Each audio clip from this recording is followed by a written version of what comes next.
तो आज हम दिल्ली के लाल किले की परतों को खोल रहे हैं। भारत के इतिहास और पहचान का एक बहुत बड़ा स्तंभ है ये। हाँ। हमारे पास एक YouTube वीडियो स्क्रिप्ट है जो इसके जो खास पहलू हैं उनको सामने रखती है। हमारा मकसद है कि इस स्रोत से मतलब वो गहरी बातें निकालें जो लाल किले को सिर्फ एक इमारत नहीं, उससे कहीं ज्यादा बनाती हैं। बिल्कुल। और ये स्क्रिप्ट हमें याद भी दिलाती है कि लाल किला महज दीवारें या इमारतें नहीं है, ये तो सदियों की कहानी है अपने आप में। चलिए देखते हैं ये कहानी क्या कहती है। हाँ, तो शुरुआत इसके बनने से करते हैं।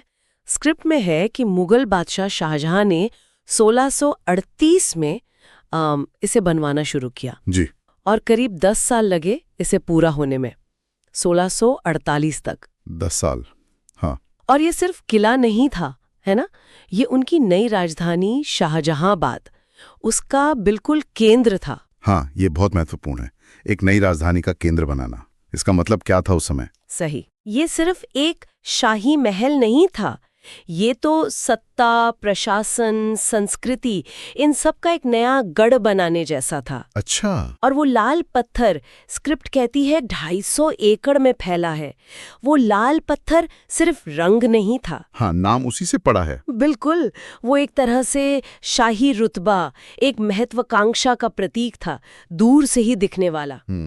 स्क्रिप्ट इसकी वास्तुकला पर भी आती है, कहती है कि इसमें भारतीय, फारसी और कुछ यूरोपीय शैलियों का भी असर है। हाँ, एक संगम सा दिखता है। दीवाने आम, दीवाने खास, रंग महल, ये नाम ही कितने भव्य लगते हैं। मोती मस्जिद का भी जिक्र है जी। और दीवारें करीब 33 मीटर ऊंची, मतलब सोचना भी मुश्किल है आज। हाँ, ये संगम बड़ा दिलचस्प है।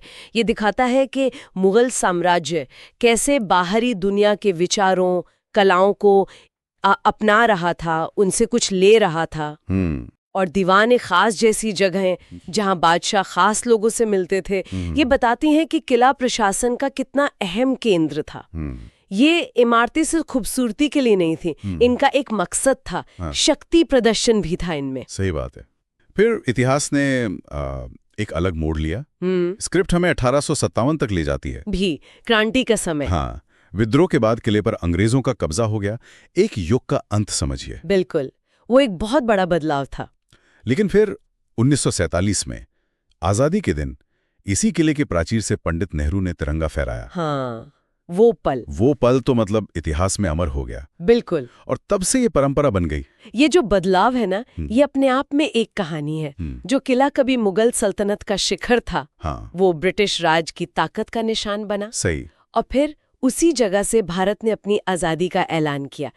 ये सिर्फ एक घटना नहीं है, ये पूरी यात्रा है। बिल्कुल। और हर साल जो स्वतंत्रता दिवस समारोह होता है, वो इसी विरासत को तो जिंदा रखता है, याद दिलाता है कि आजादी कैसे मिली। सही कहा। और आज की क्या स्थिति है? स्क्रिप्ट के मुताबिक 2007 में इसे यूनेस्को ने वर्ल्ड हेरिटेज साइट का दर्जा दिया। जी हाँ, 2007 में। ये इसके वैश्विक महत्व को दिखाता है। और आज भी लाखों पर्यटक आते हैं यहाँ, एक बड़ा टूरिस्ट स्पॉट है। बिल्कुल।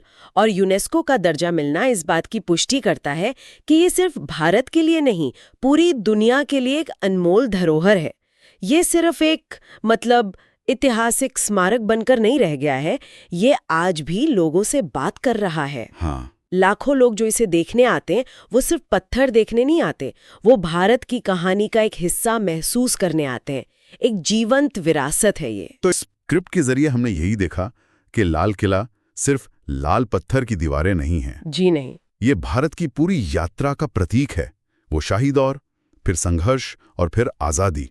ये भारत की जीवत्ता, उसके गौरव का प्रतिबिंब है। सही कहा। और ये हमें एक गहरे सवाल पर भी छोड़ जाता है ना। हाँ। कि आज का जो भारत है, जो बदल रहा है, उसमें लाल किले जैसे ऐतिहासिक प्रतीकों की जगह क्या है?